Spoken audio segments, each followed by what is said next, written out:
General Nerdery. Welcome to General Nerdery, a podcast about liking things. Oh, so many things. We're your generals. I'm Zach. I'm Tyler. And we are here with a short episode today because, well, we're doing 2 episodes this week, and that's a lot of work. But that means you guys get an episode rather than having to wait for like a month. Yeah, we didn't really want to do too much of a pause. It's also going to be interesting because we haven't formalized how we're going to review movies yet, but... Yep, this is a live and learn experience. And on that note, we will be reviewing Star Wars, The Rise of Skywalker today. And it's going to get spoilery, because otherwise I don't think we'd be able to talk about some of the things that we should probably want to touch on. I got some feelings. You have feelings, I have thoughts, I have feelings. I'm not going to lie, like... Yeah. But we'll get to that. But just as, that note, if you haven't seen Rise of Skywalker yet, this might not be the episode for you. Fair warning. We're also going to skip the news today because, again, as we said, 2 episodes in a week. There's just not too much new to show off yet. Yeah, and, I mean, honestly, the biggest news is that The Rise of Skywalker premiered, so... I feel like we're kind of giving you the news. Also, the news is that we both got to go see it. Because I was honestly expecting not to see it till next weekend. Yeah, I wasn't planning to see it till later this week. And then my friend was like, hey, do you want to go see it tonight? I have tickets I can't use, so guess what we fucking did? Yeah, we got wine drunk in a movie theater. That's awesome. Yeah, for me, I had a really productive Saturday, and I got a lot of shit done, and I was feeling good and wanted to reward myself. And I was like, well, it's not much of a reward if I have to deal with, like, too big of a crowd, so I'm going to take a look at the screenings on the fucking AMC app. And I was like, there's a decent amount of people there, because there's going to be. Oh, yeah. But it wasn't too bad. And I'm like, okay, treat myself. Woo! See, I did not realize how spoiled I got when we finally got a movie theater that had, like, select your own seats until I went to these and it was first come, first serve, do your fucking best. Mm-hmm. And showed up, like, 2 hours early at the movie theater. Thank God for Nintendo Switches, by the way. Just, I played Fire Emblem. I don't even care. So, I guess, first off, I've already seen a couple of your posts regarding it, so... How much did you love it? I've been thinking about this for 2 days. I've been talking with Cece about this for 2 days. 3 days. Whatever. For days. I loved it, and I agree with every criticism I have heard about it at the same time. Like, if you want to look at it as a just standalone movie, like, showing off the movie art, it's not that great. But when it comes to making me feel my feelings about these characters that I have watched for as long as I can remember, I felt so many fucking feelings, man.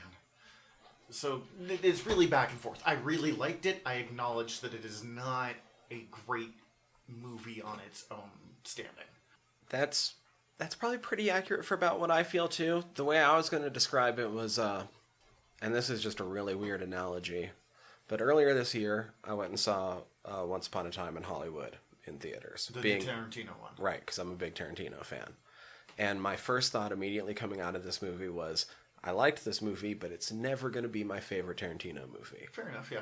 I more than liked it, but it's never going to be my favorite Tarantino movie. So, I came out of this being like, I really liked the Star Wars movie, but there's enough little things in it that I brushed up against that it's never going to be my favorite Star Wars movie. What is your favorite Star Wars movie? I don't actually know the Empire. answer to this. Empire? Actually, that's one of the interesting things is getting to watch this movie has finalized my list. I can, at least for the Skywalker saga, I can make my way up from 9 to 1.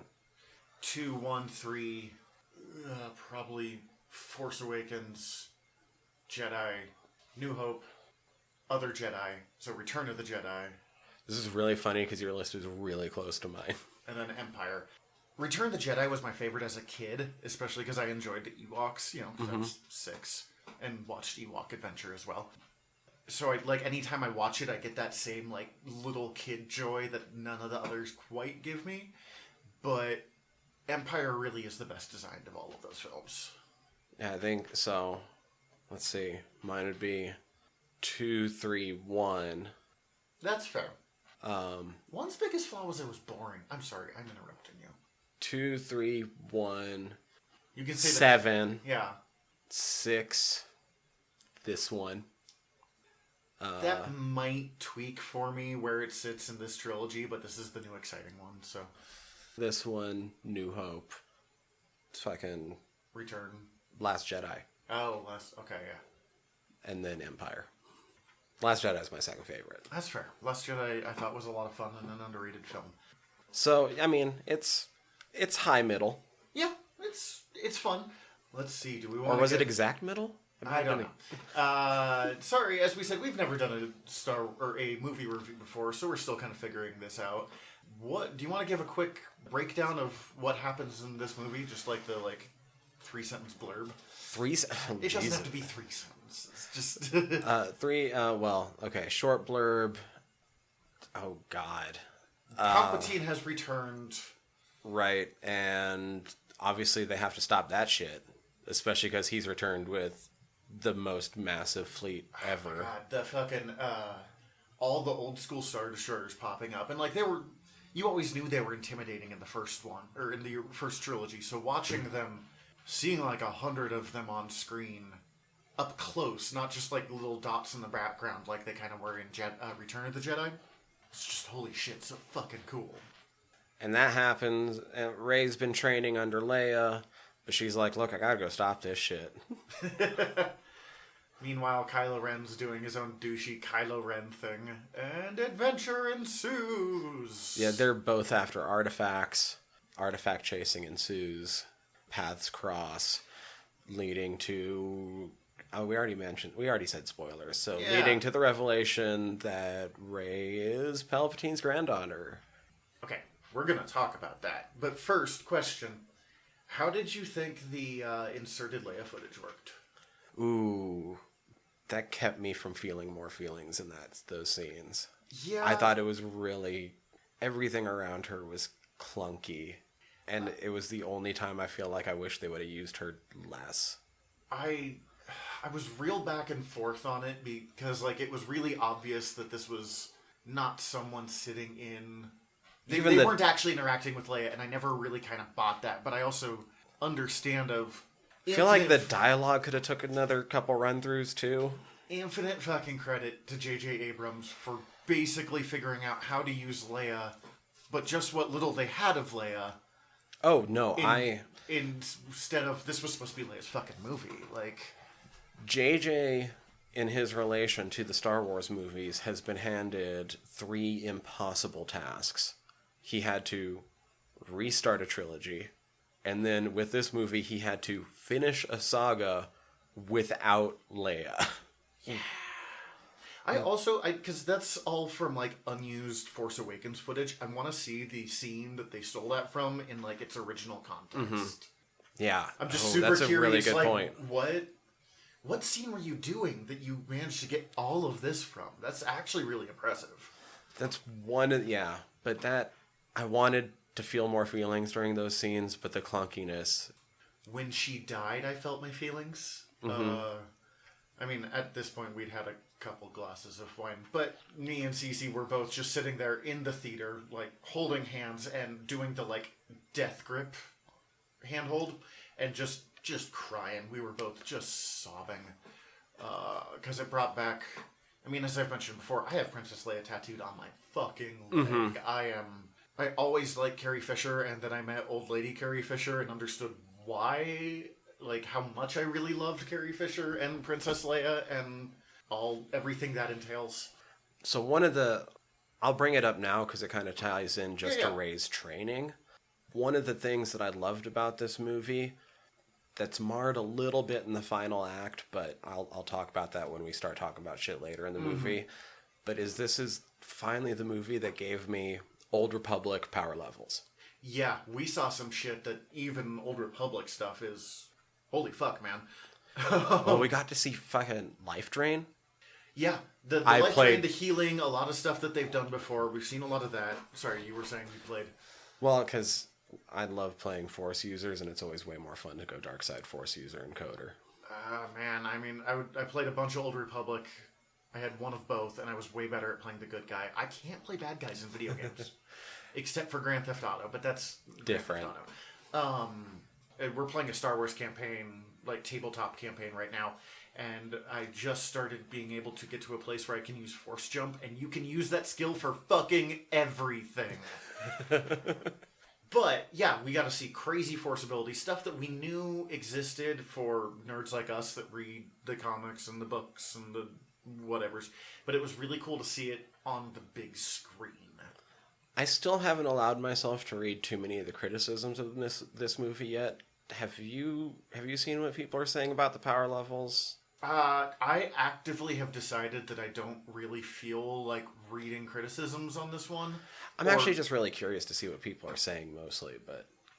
Probably people being like, oh, who knew she was that powerful? And other people being like, well, actually, we did see these Force skills here. You know, what you and I were just doing. See, and that's the thing, like, I love that I got to see it. I wish we were given some sort of explanation why it's just now that we're seeing this again. Yeah, And I think you could kind of hand wave it away with there being so little now of both sides, and so they're channeling all the ancestors, and so it's like the ninja theory. You have a ton of ninjas, and they're super easy beaten, but one ninja's invincible. Run. Yeah. Yeah, I could see that. You could hand wave it away with that, but I don't think that's what's going on. I get it. The Force, how the rules of the Force in every Star Wars movie has never quite made sense. Just, here's a new skill. Okay, don't question it. Fucking roll with it. It is possible because they are down to so few fucking Force users at this point. Here. Tie it to the child. To the child? Kind of like how in... Oh, Yoda child? Yeah. Not Yoda? Baby Yoda. The child is a better name for that. Baby Yoda drives me up a wall. Like, I love Baby Yoda, but calling it Baby Yoda. Mm-hmm. The well-actually nerd in my soul just dies a little bit. But kind of like how in Song Ice and Fire, the magic has gotten stronger because the dragons have returned to the land. So you're saying that Yoda was fucking dragons of Star Wars? Yeah, Yoda was fucking old and shit, so the Force had waned with his age. Great headcanon. Let's roll with this. And now we have a young one, and so it's getting, as he's maturing... A juvenile 50 years old. Back to Skywalker, I think I feel like with the way The Last Jedi went, we needed 4 movies. Because Last Jedi is great. I still really stand by it, but it left so many things that needed to be answered that trying to answer it all in one movie felt really rushed. And I was really disappointed that, what was her name, Rose? Oh yeah, Rose Tico. She was real underused in this movie. I really thought that we were going to see way more of her when we were back at... Where was that base at? Did they say? I don't know, but probably not Yavin. And way less a Hobbit boy. Yeah, I saw that they used Pippin. They could have given most of his lines to her, and it was fun to see Pippin. But there wasn't. I still can't tell you. It's kind of like name. It's fun to see Greg Grunberg. Yeah, but you also could have probably given most of his lines to Rose Tico, and it would have made more sense. Well, and they had, she kissed Finn in the second one, and then they were just kind of like side buddies. Yeah. Whatever, in this one, that happens. I understand. Everyone's in love with Finn in these fucking movies. There is a real argument for Rey, for obviously Rose. Stormtrooper girl was flirting with him. Poe flirts with him non-fucking stop. I was about to say, the best fucking chemistry in this entire trilogy is Finn and Poe. I just wanted a giant polyamorous everyone that flirted with Finn relationship. I'm totally on board for the Finn and Poe ship. Especially in this movie. What the fuck? How were they not a couple? They flirted real hard in this movie. And I mean, I got my best friend that I flirt with, but they flirted. It was really nice to see Finn get to be something other than scared. We got 2 movies, and it made sense of where he was and what he was, of Finn, who was just on the run, Finn, who was kind of trying to make a choice of who he was going to be, and this time we got to see who Finn is, and kind of how the people around him helped shape who he is. Like, if you watch, you see a lot of Poe and Rey in Finn in this movie. So this was one of the things I was kind of... I knew it wasn't going to happen, like, deep down in my heart, but I was kind of hoping it was going to happen. And more ties into, like, if this wasn't the last one, if there was another 4 in the Skywalker saga, maybe somebody would do it. Give it a few years. Right. We'll get to that. Okay. Anyway, sorry, go on. We'll get there. I was really hoping that this was going to be the surprise return of Brienne of Tarth. Oh, more Captain Phasma? I thought for sure that... I thought it was a great opening to bring her back when, before she, quote-unquote, died in The Last Jedi, the fact that they actually showed her eye through the cracked armor. Mm-hmm. I'm like, okay, so bring her back as someone just coming after them and targeting Finn, minus the helmet. Oh, yeah. But then you see the scar. That would work. Yeah, I thought Phasma never got quite enough to do. Mm-hmm. Part of me was like, we were expecting her to be the new Boba Fett, but if you look at it, Boba Fett doesn't do shit and is useless in most of the Star Wars, the original trilogy movies, as much as I love Boba Fett. Mm-hmm. But I think that was I wish Finn had more to do, and I think that would have been a fun storyline. Yeah, I would have just had her, like, as one of the soldiers. We already know people can survive bizarre things. She's survived one exploding planet before. Mm-hmm. Of just that bit where he needs to raid the tower, and he's just kind of fighting faceless minions. I was about to say, and that might have given a focus point for that. I have problems with that fight. Anyway. As we said, cinematography, like, plot-wise, parts of this movie were really weak. But the very beginning, the stupid manic opening where it's just weird 5 minutes of crazy Kylo Ren action, opening with him just slaughtering cultists on Mustafar. Yeah. Fucking loved that. That was real cool. But as I said, I don't go to Star Wars because literally any Star Wars movie I've ever watched, people are like, but plot point A, B, and C. And I'm like, oh yeah, it makes no sense. Yeah. Do you give a fuck? Oh, sure don't. Sure don't, bud. So, like, I'm not as bothered by some people I know. But I go to Star Wars for a sense of adventure. I go for characters I give a shit about. And I go to feel feelings. And I got all 3 of those. Did you read what Finn was going to try to tell Rey? No, did they reveal that somewhere? Yeah, JJ revealed it in an interview. What was he going to... That he's Force sensitive.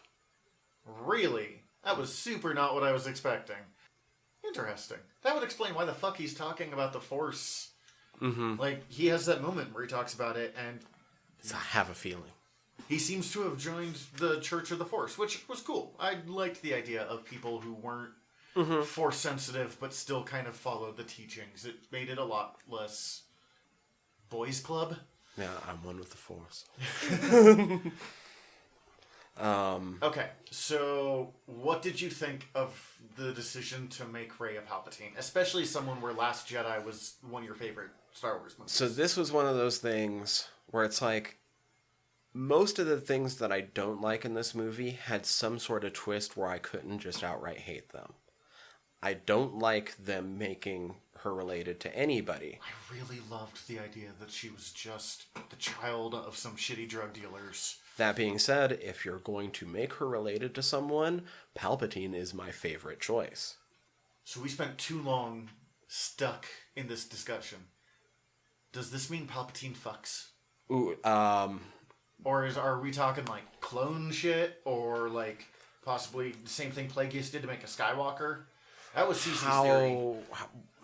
That like he made a child in the Force, which would be his son in this case, kind of how they made a Skywalker, and that would be why Kylo Ren and Rey were so connected, of being of descendants of singular Force entities, I guess. Right. That's the other thing. They made a big deal of them being so connected towards the end of the movie, but did not do a good job of spelling out. Both Snoke and Palpatine said it was them doing it, and I get that Snoke was Palpatine, sure, but they never really explained why or how.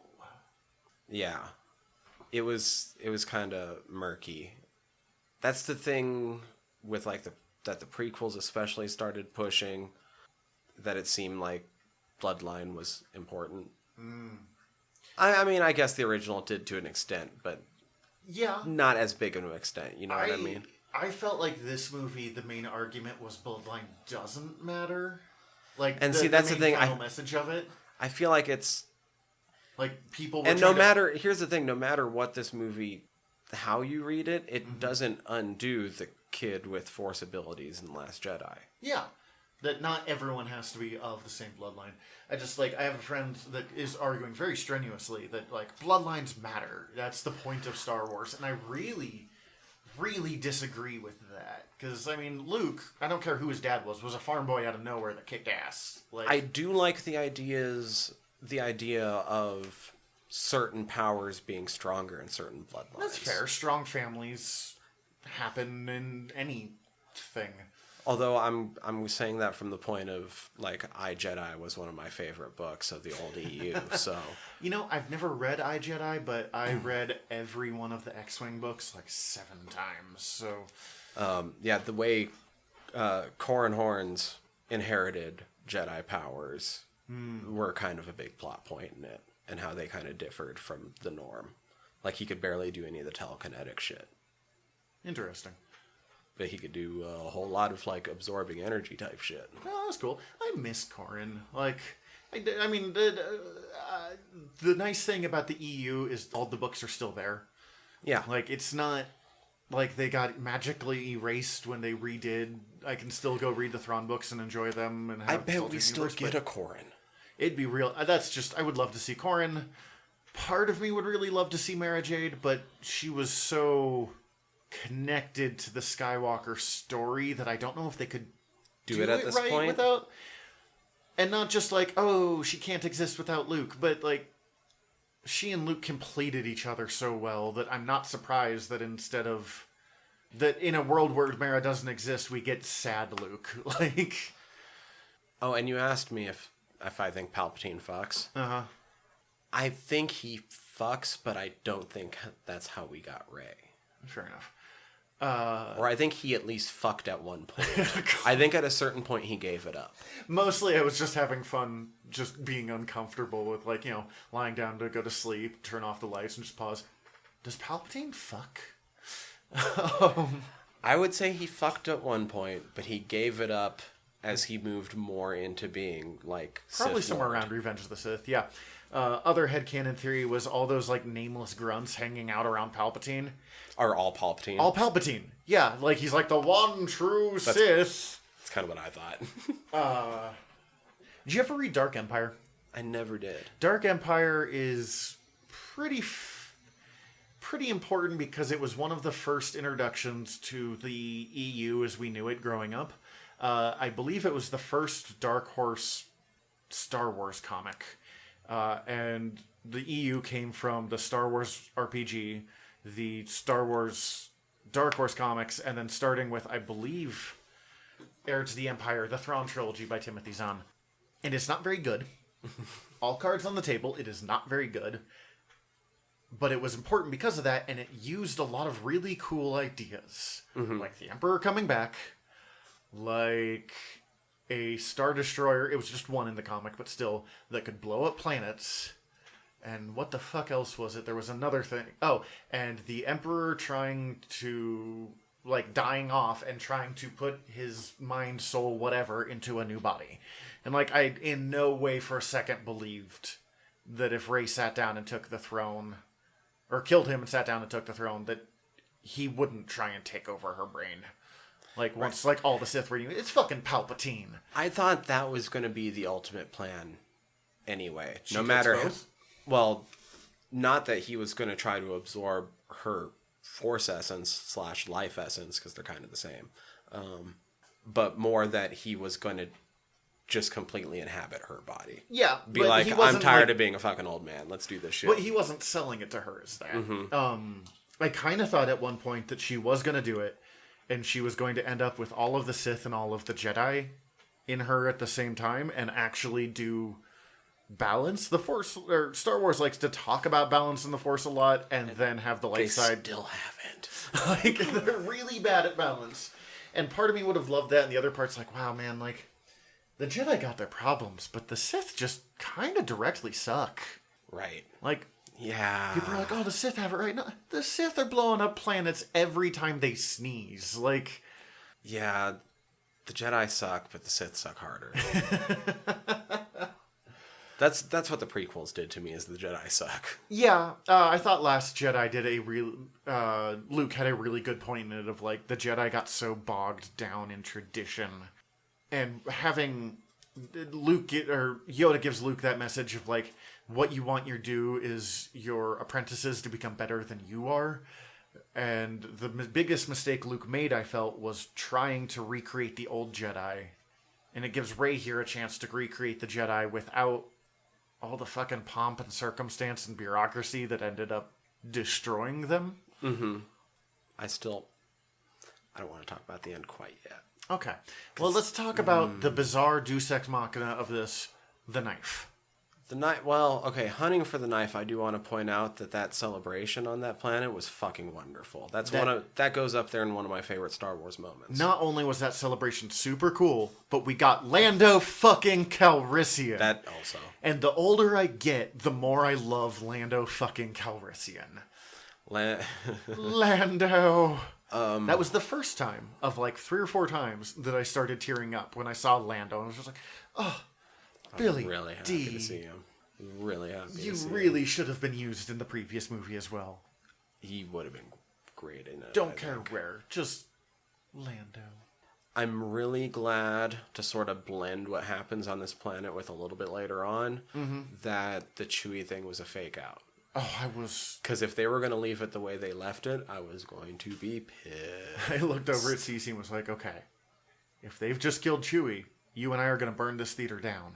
Ultimately, I was okay if they wanted to kill Chewie, but they did it and just... That happened, and they immediately had to be on the go. And yeah, I understood it seemed so abrupt that if that had been Chewie's real death, I would have been real mad. Because honestly, I'm not one of those people that was pissed off that Akbar was given a really quick death. I kind of was, but I also got that he was the, like, 3-line character that is a meme. Exactly. It doesn't make sense in universe. It only makes sense meta. Yeah. That he would be given a more glorious death. You know what I mean? But yeah. I mean, and I also, as I said, I grew up reading the X-Wing books and stuff, so the Akbar was, like, the god of the Rebel Alliance military growing up in all the books I had. So I was like, wait, no, we need more. But, like, if Akbar's gonna fucking die, he's gonna die because his ship gets fucking wrecked. Yeah. But Chewie, I'm like, this movie is way too fantasy to gloss over a fucking death like this. Oh, I just had a thought of, like... Or the series is way too fantasy to gloss over a death like this. We know Leia's gonna die. Like, I didn't think I could handle both dying. I had feelings about fucking 3PO in this one. I do ultimately think there should have been more consequences overall. I feel like part of the journey... So our 3 main leads, this is still kind of just the beginning of their journey by the end, right? Yeah. And I kind of feel like part of the way they set up Poe is that he's supposed to kind of take Leia's journey. Uh-huh. If that makes sense. And I think a big part of Leia's story involves loss. And then the only thing it looked like he lost in this movie, they miraculously gave him back at the end. Yeah, And I realize he has experienced loss, but he has not experienced loss like Leia's experienced loss. Well, no one has. That's just fucking right. Unfair. I was happy that they restored C-3PO, but it just was a little too pat at the same time. Like, I didn't feel too much suspense even when he was like, there's no way R2 has my blah, blah, blah, blah, blah.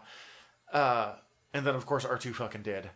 Mm-hmm. But, like, that moment when you think that 3PO's making that sacrifice was really kind of powerful of, like, 3PO's kind of a badass in this movie compared to all of his others combined. Like, he was given a lot in this movie. I think that was just Anthony. You're the only one that stuck around for 9 fucking movies. It's time, buddy. It's your moment. You probably never have to wear this fucking plastic outfit again. So ultimately, does it even matter that it was the Knights of Ren? Or do you think that was more just to appease people? I liked it. I loved the design of them and stuff, so it was cool getting to watch them fight, but... They looked so cool. The knights, they sound so cool. They aren't really anything special. Like, they're just his top-rank fighters. Cool, okay. I was hoping they were going to be a new Sith, basically, or like in a new attempt to be a Sith-style organization. Mm-hmm.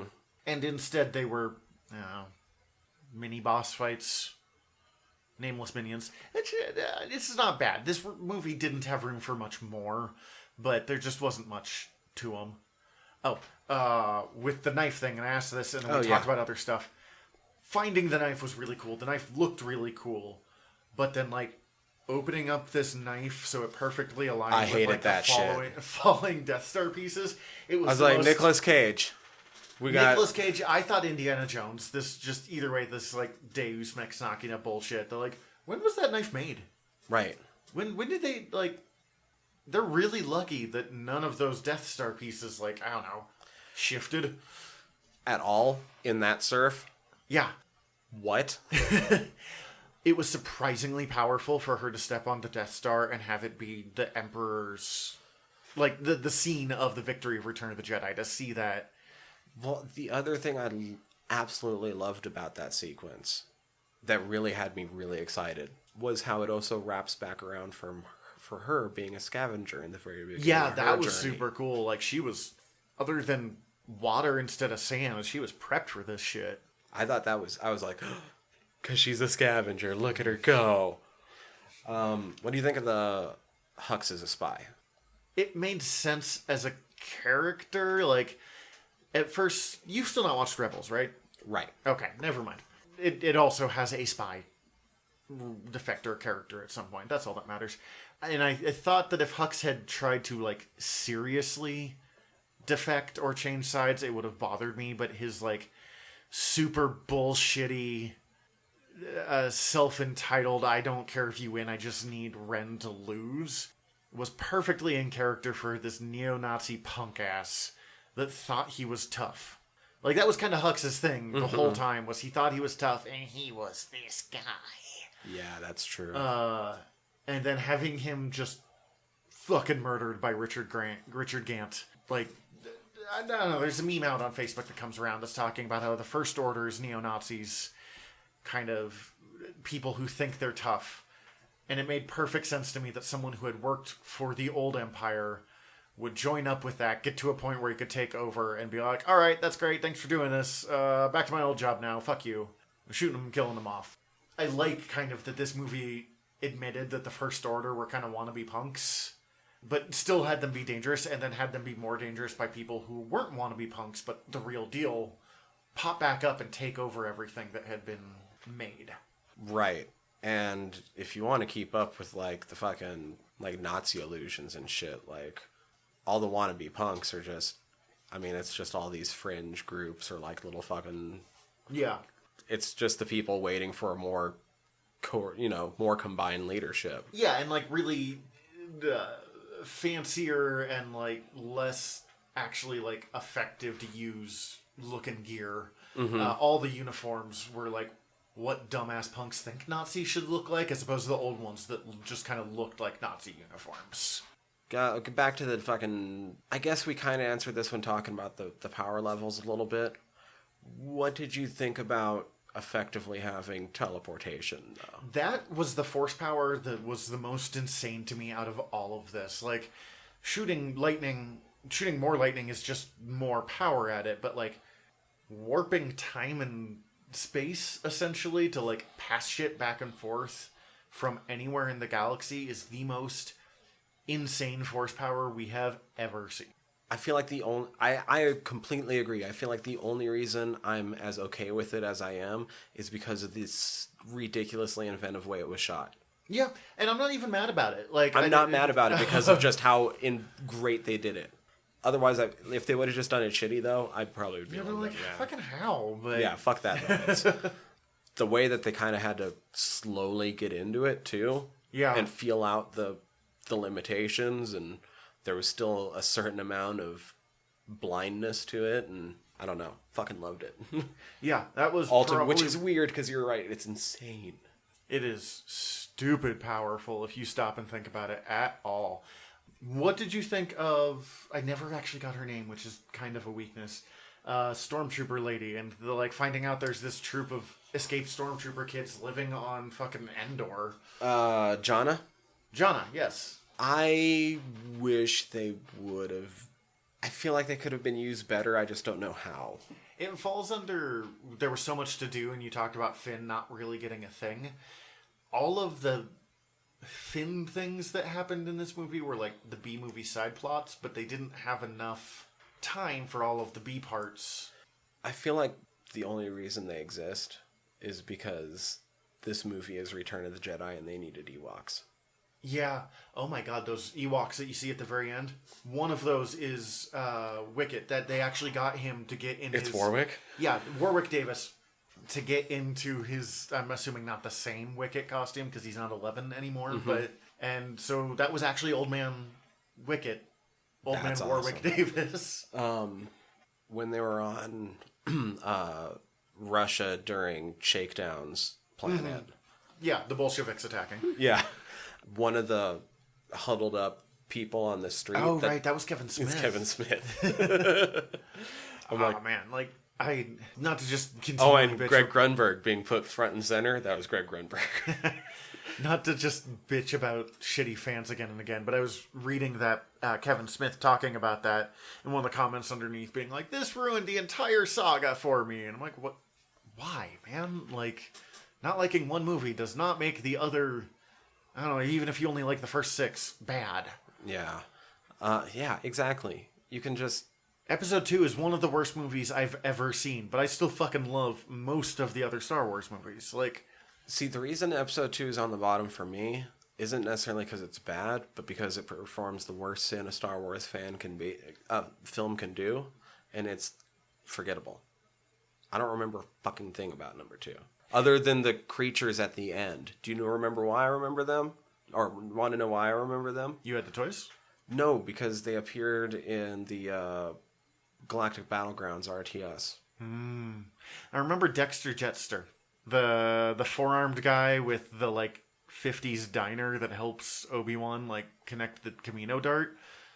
Yeah, he's just this weird four-armed guy that owns a 50s diner on Coruscant that hangs out with the Jedi. I need to know everything about this character. Anyway, we can rant about prequels some other time. I noticed that suddenly everyone loves the prequels. I'm like, really? Do you? Does that mean that you're all going to really love Last Jedi in about 8 years? Are you just lying because you don't want to like these ones? If you like the Clone Wars, that's understandable. Yes. The Star Wars prequels were really bad movies that served a really good world-building history lesson, but history lesson isn't necessarily compelling cinema. So once we get to the Death Star is kind of where the movie starts making decisions that make me not as happy. Okay, before that, the fight scene between Kylo and Rey, where Leia dies, which I did have feeling. The entire time I was like, God, this just isn't quite connecting with her as we were talking about earlier, but then she died and suddenly I was just like, oh no! I thought the way that scene played out was super fucking cool, too. I thought it was the most uncomfortable sword fight, but in the way that it was really supposed to be. It starts out really well, and then as Rey's giving into her anger, it just gets uncomfortable. Mm-hmm. And she gets worse. She gets actively worse fighting the whole time. The more she gives into her anger. And then she accidentally fucking kills Kylo. He gets to become Ben again, which... I was really back and forth. We talked about in The Mandalorian that we didn't want a redemption arc. I did not want a redemption arc. This is where the movie really started to make me a little bit not as happy, and there was ways that they even could have done it. I don't know. Because there's things they still did where I'm like, okay, if you're going to make this choice of giving him a redemption arc, I like that it eventually leads to his death. Let's not beat around the bush. The thing that made the redemption arc angry is that they kissed. I'm still kind of okay with the kiss, just because it led to his death. You could have done all of that, and still had his death, and still had the redemption moment that I would have accepted. They hugged at first, and I was like, alright, fair enough. But then they fucking kissed, and it was weird and uncomfortable, and as been pointed out, Kylo Ren is, even if he gets his own redemption stuff, is largely the abuser of the other three. Like, he tortured each of them. And kissing your torturer, kissing your abuser is fucking weird.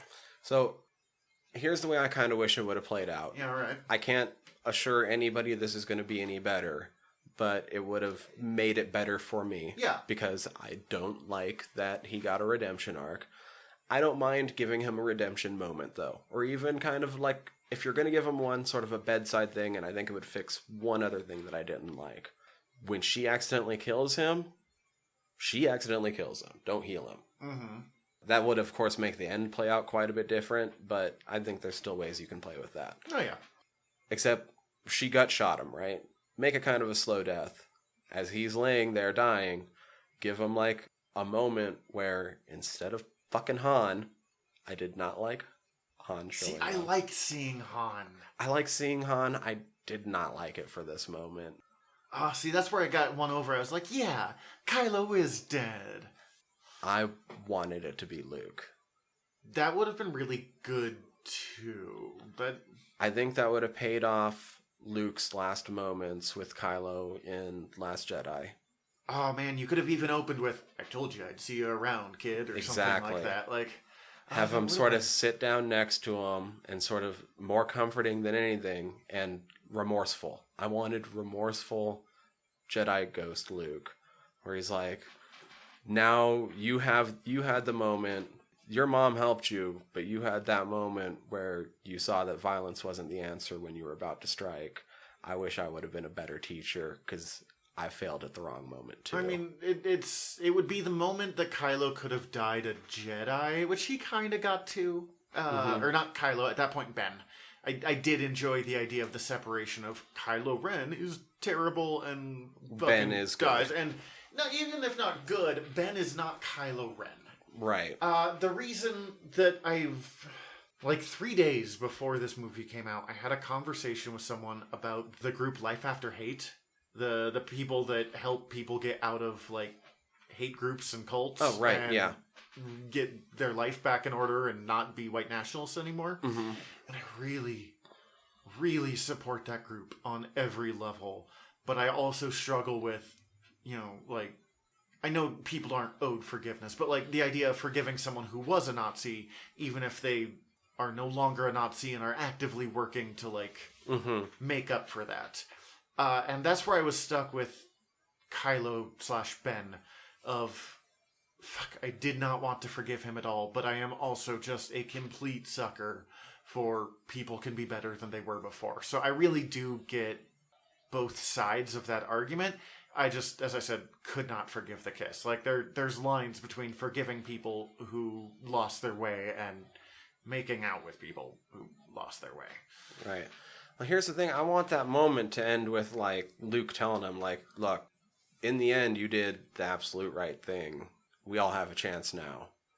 And I think it would set up for still doing a version of what they did later on if you still give him his moment where he melds into the Force after that. Fair enough.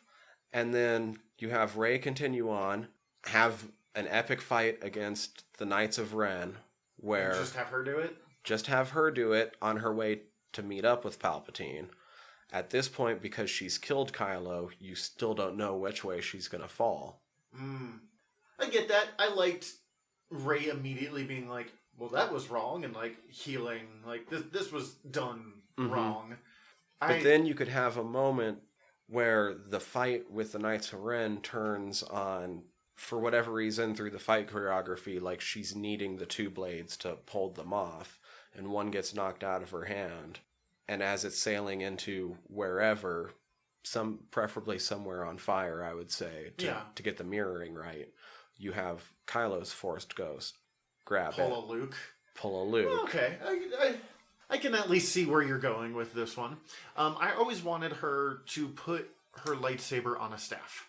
Me too. They put so much time into her staff training, and her lightsaber fights suffered because of it, but, like, you could tell it was a purposeful choice. She kept overbalancing herself, and I'm sure that comes from being self-trained on how to use a big heavy stick versus a weapon that weighs nothing. Like, even in foam fighting, if I use a big heavy thing and then switch to something that is light 12 ounces, fuck, man, you don't... you overbalance every time at first, just because your muscle is moving for one thing and it's not what's there. Yeah. That's why I always thought lightsaber combat was so interesting, because it's nothing but the wrist.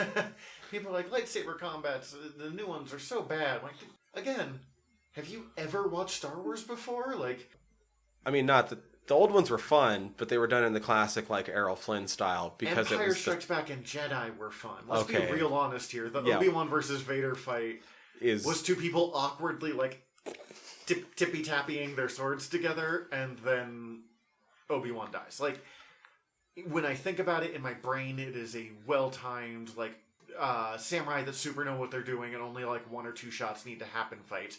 But when you watch it, it's two people who don't know how to fight tippy-tapping. Well, and even when it gets good, it's like late Errol Flynn, Robin Hood fencing, because it's the same choreographer. And then in the prequels, it was weird amounts of spinning. Again, I've done a lot of weird... It's film fighting, it's not real fighting, but it's still goofy getting to play around with sword stuff. Nobody needs to spin that much. Damn, Darth Maul was cool, though. Yes, Darth Maul was good. It was the Obi-Wan versus Anakin fight in 3, where literally there's just a point where both of them are spinning in, like, figure eights at each other without, like, attacking. That I just fucking lost it when I watched that scene. But with this, we get the Han scene, which I liked, you did not. Then we skip over and we get the Luke scene and the hilarious Rey trying to pull a classic Jedi and running away and hiding in a corner. And Luke being like, no, fuck it, stop. Knock it off. Really good moments from Luke there. I really, really enjoyed Old Man Luke. I think he's probably my favorite part of this entire trilogy. I love Old Man Luke. Any scene with Old Man Luke. I love Old Man Luke. I felt like they kind of cheapened out on his Force Ghost for this one. What do you mean? It just didn't feel as good as some of the other Force Ghosts. I don't know. Maybe it was just me. I'm not even trying to be critical. It just stood out to me even when I was watching it for a second. But it wasn't so bad that I was like, oh no. Like, okay, cool, I'm going to run into the speed bump for a second, but whatever. All right, we're into this. Yeah, that's fair. Part of it might be the updating graphics with everything being so clear now. Like, Return of the Jedi Ghost Obi-Wan was kind of fuzzy, partly just because cameras were kind of fuzzy at the time, and it was a lot easier to, like, that's true, get away with it a little bit. Everything's so crisp now, and it just looks kind of weird as a result. So, where did we go from there? Sorry, I lost the track of the movie. She picks... Oh! A moment I did not expect to cry is Luke finally lifting the X-Wing out of a swamp.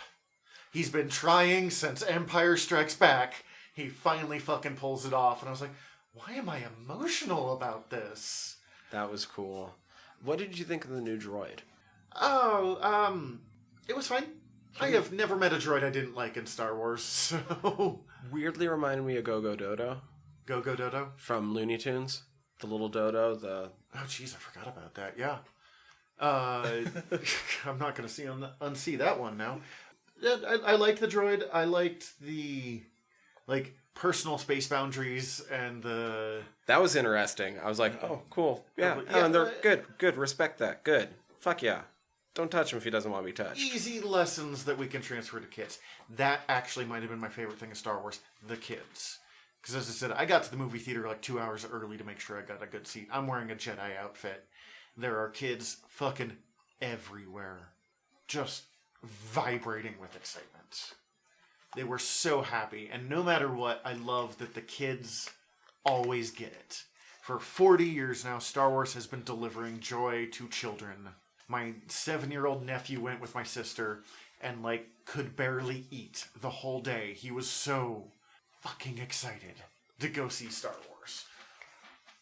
I was excited to see Life Drain. Life Drain was cool. So, there's a bunch of things going on all at the same time right there, right? Yeah, this is where it's getting hard to explain because there's just so many things. The space battle was interesting.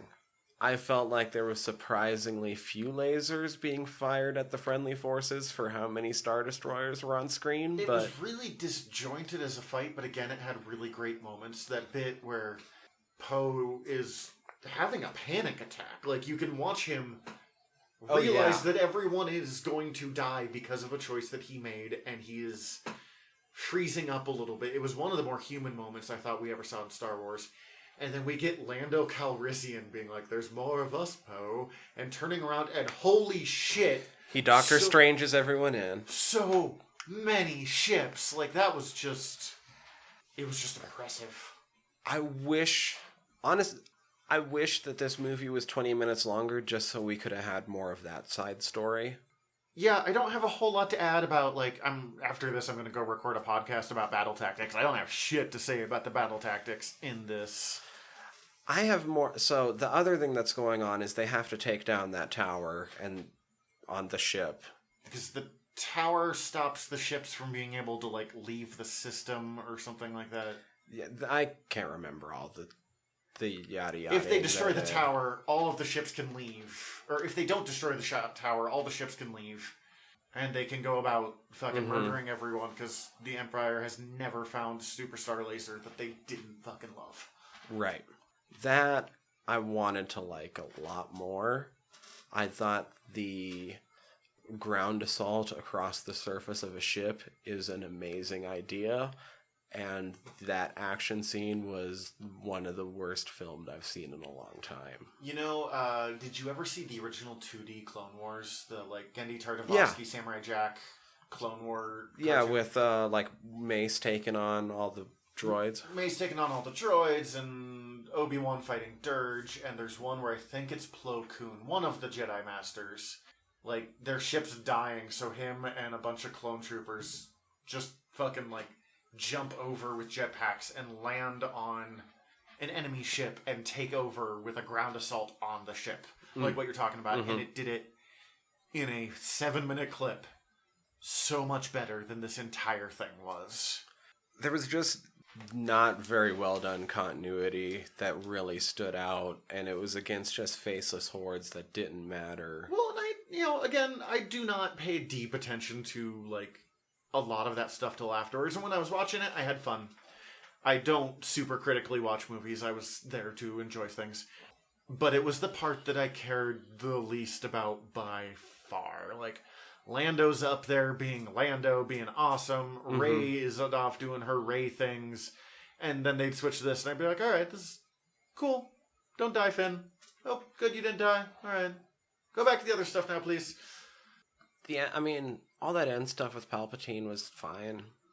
I kind of, like I said, I don't really like the fact that fucking Kylo's there to begin with, but...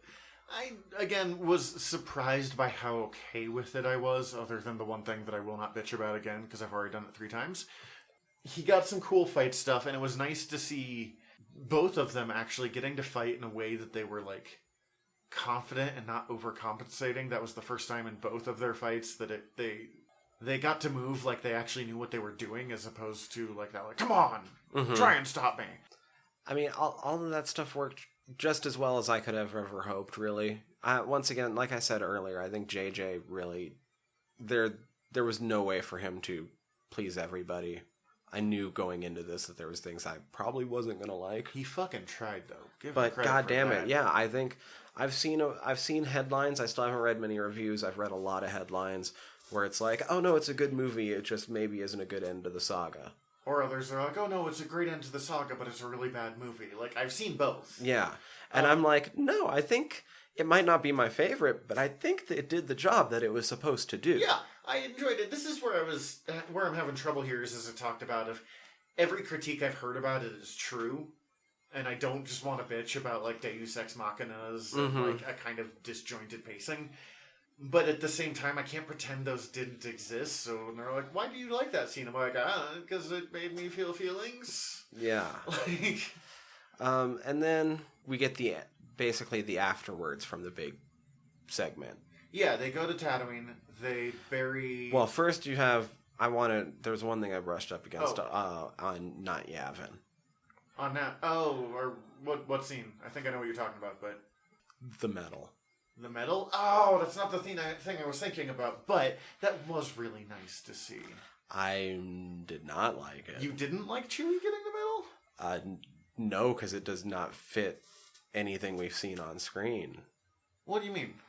it almost would have been, it would have been better if Maz would have just made a joke, like, oh, somebody should get you a medal for doing that. I would have liked that. Because Maz has no connection to that original medal ceremony. There's no reason for her to know that he specifically did not get a medal. My running theory is that Chewie has been bitching about not getting a medal for 35 years now. And no one else was getting medals.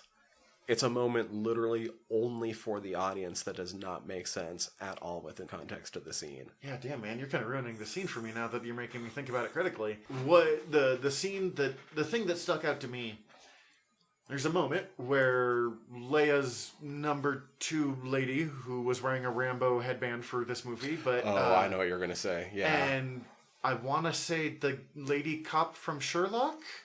Oh. She was one of the pilots in this. They used her a couple times. I don't think they ever gave her a name. They land, they kiss, they have this moment. It's a very nice little moment where I was like, oh, this is great. We get to watch a gay kiss in a big blockbuster movie, and it's not a big deal. No one made a big thing about it. This is a nice moment of where we've come forward. And then I find out that Disney's advertising people were like, there's going to be this huge gay moment in Star Wars, man. It's going to be a big gay fucking moment. Like, God damn it, man. This could have been just a nice little toss in where representation matters. Now, I do wonder... You have to be the guy that's like, see how forward I am? Look how forward I am. Which makes even when you're being forward just really obnoxious.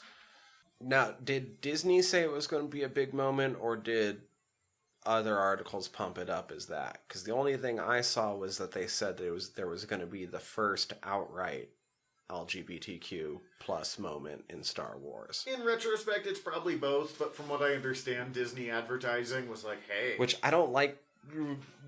It wouldn't be the first... It feels weird, trying to defend Disney sometimes, being such a megacorp. It would not be the first time Disney advertising stepped on its own dick when it came to advertising their representation.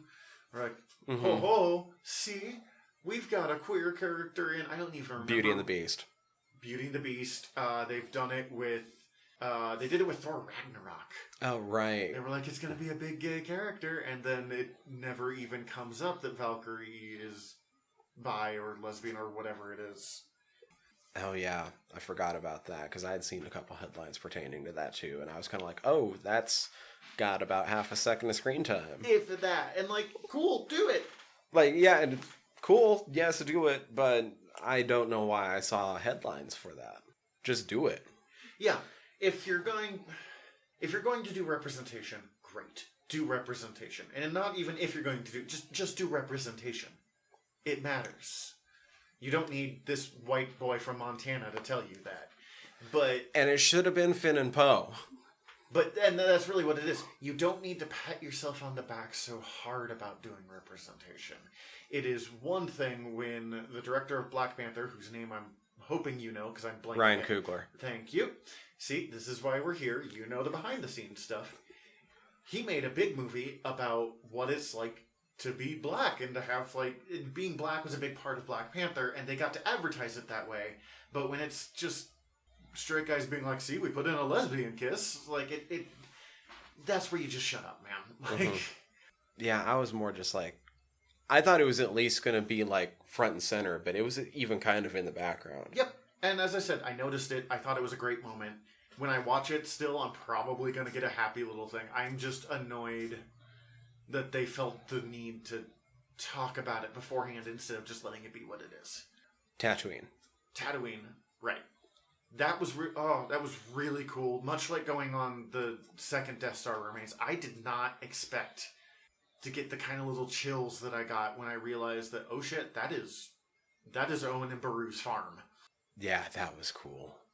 And her, I thought her sliding into it was kind of silly, but it didn't. It was funny. It didn't completely take me out of it. I was like, oh no, I remember her sliding before him. Just before that, I did like her standing in almost identical position to what Luke stood, like right above that.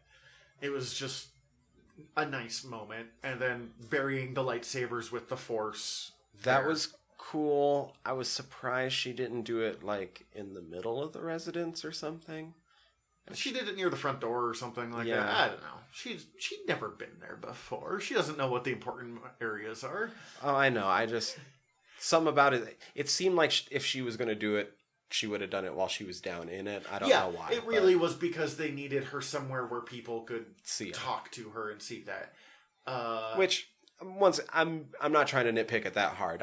No, it's a fair point. It is. A lot of things in this movie kind of happened because they needed the next thing to happen. Mm-hmm.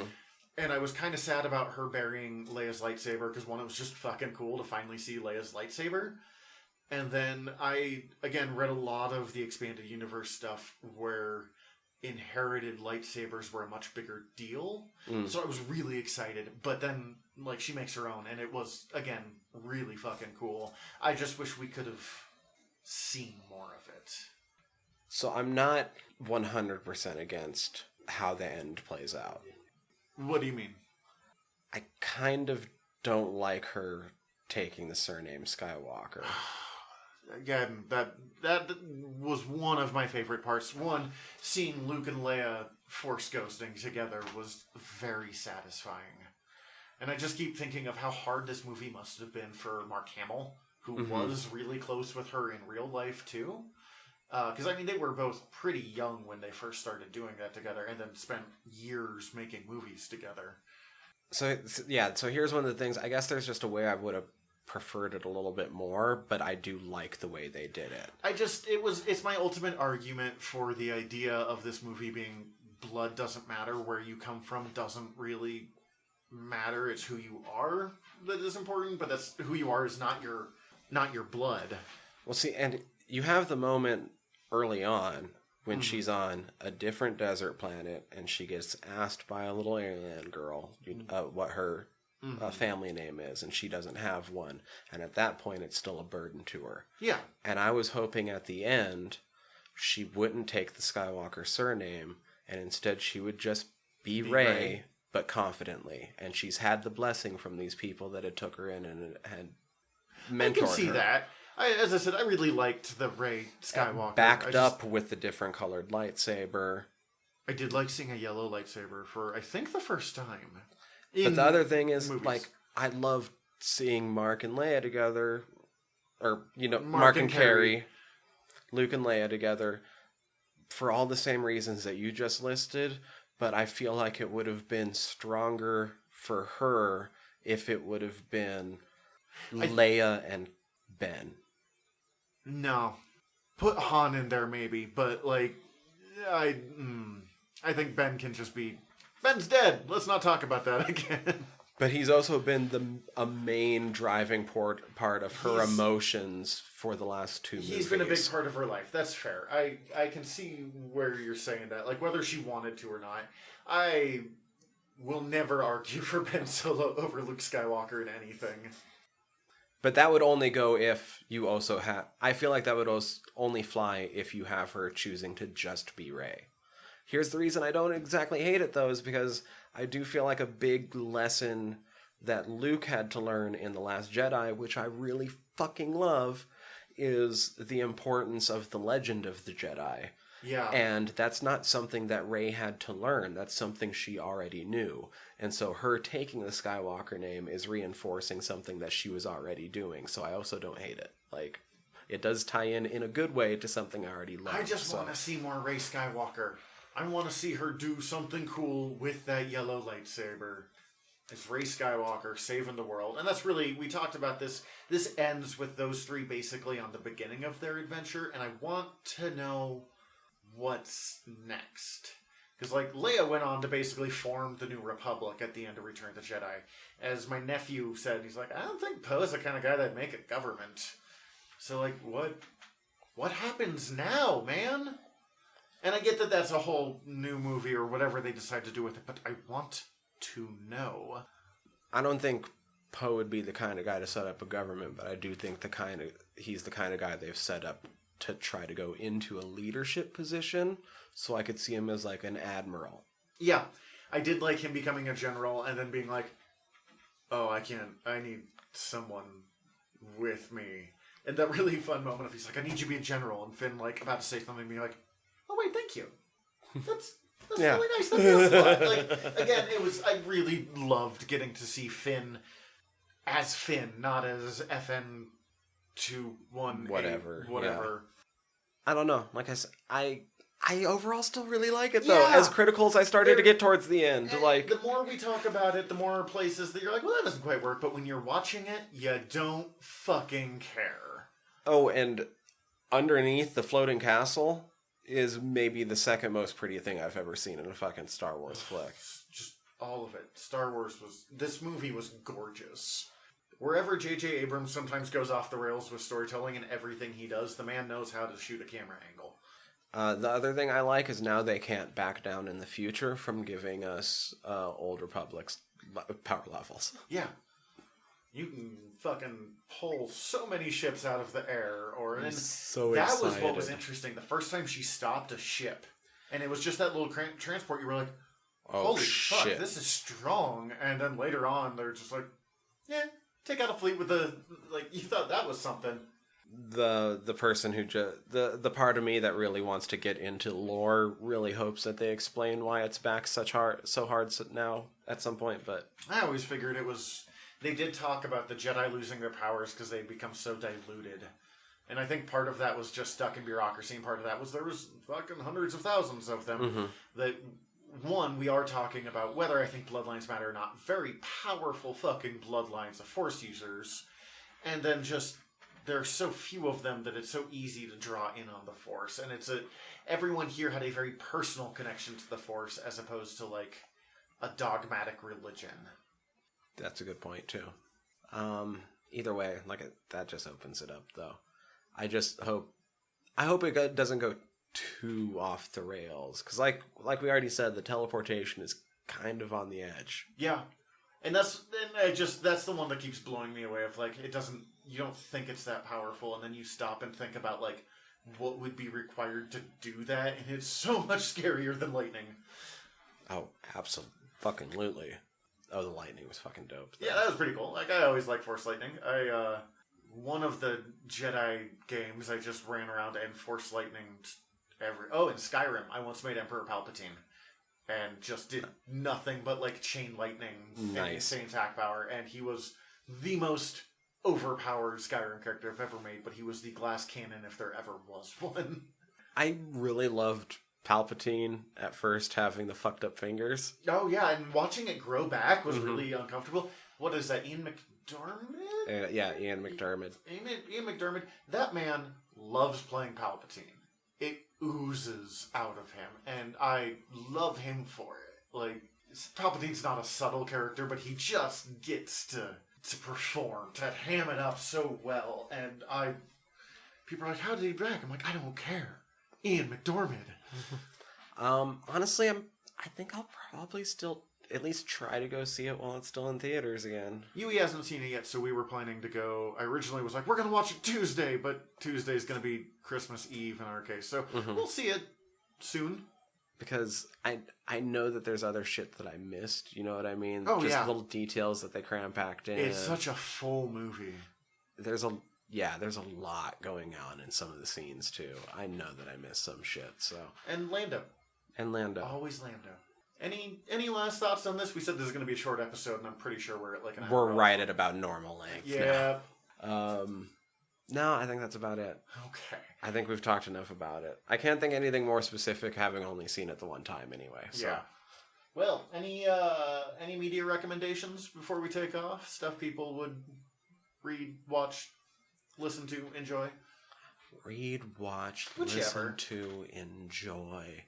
Ooh, it's the enjoy that's the hard part. Oh, yeah. You and I don't like media at all. How about, like, the show is coming to an end soon, so if you have yet to jump on the Good Place train, jump on the Good Place train. I really need to watch The Good Place. That show is possibly one of the most well-written TV shows I've ever seen. And I love... What's that actress's name? Kristen... Bell, thank you. Kristen Bell, I've loved her since I watched Veronica Mars in high school, where she was a hot girl detective. I was also in high school, so it's not creepy that I'm describing high school characters hot. Like, you're like, I'm pointing this out right now. Now when I see her, I'm like, that's a young person. But back then, I was like, ooh. Hello. Yes. I love Ted Danson.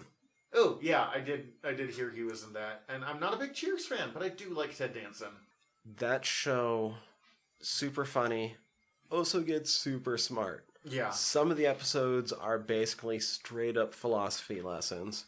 It's also a show that every other episode, especially through seasons 2 and 3, write themselves into a corner that would signal the series finale for most shows. Damn. And they get out of it every time. The show has reset itself probably 7 times in these 4 seasons. And done it successfully is the impressive part. Successfully, and every reset makes sense.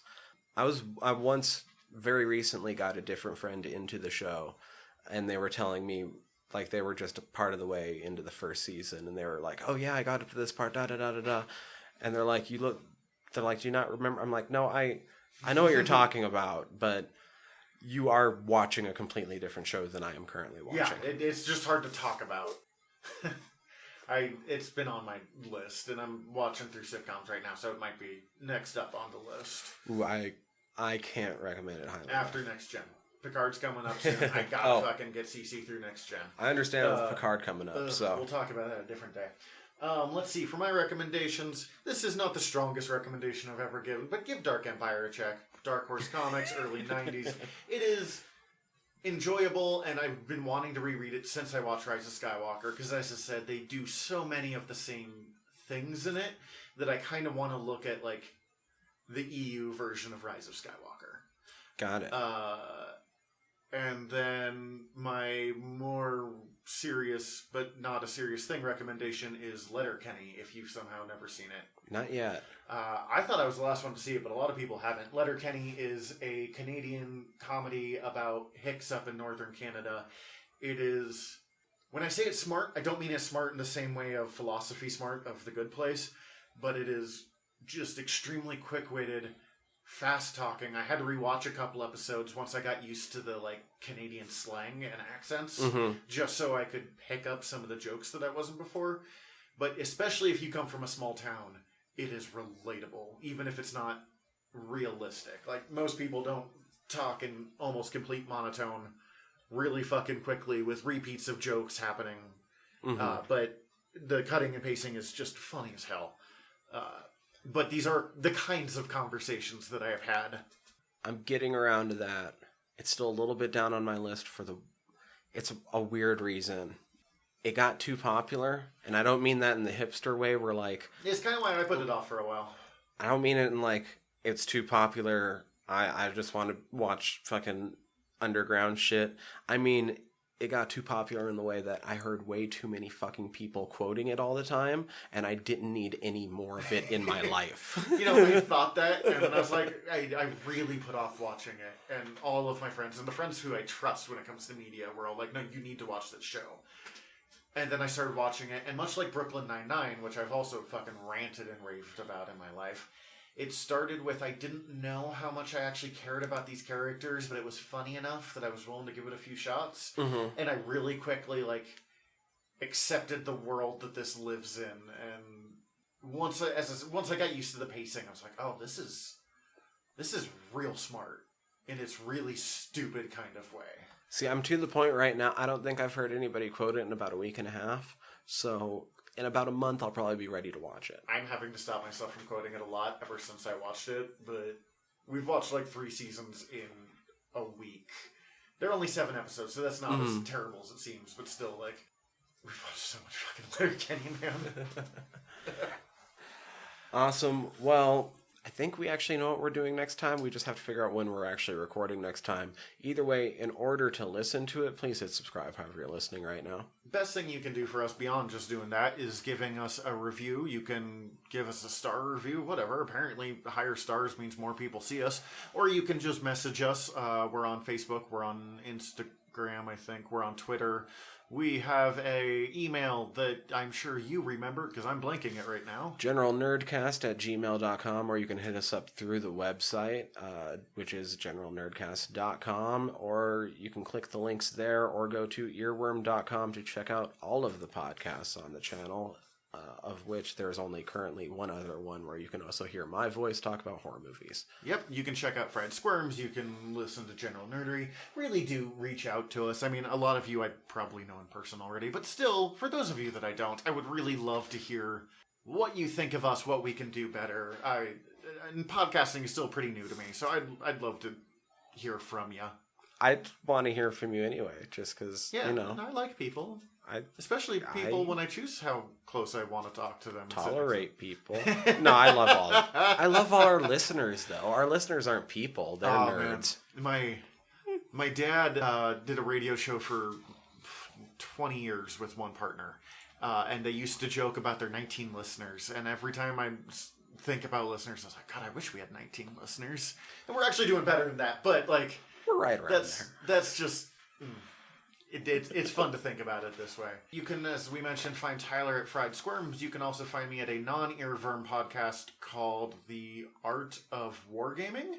And you can, of course, find me on Facebook. You can find my art at the Thumbs Up The Art of Zach Johnson. Oh, yeah, you can watch me on YouTube if you go look for Just a Friendly Reminder. It's fun. Yeah. That's all I'm going to say right now. I don't want to go on Just a Friendly Reminder. No, well, we still haven't had that day. In the meantime, we're your generals of nerdery. I'm Zach. I'm Tyler. Dismissed!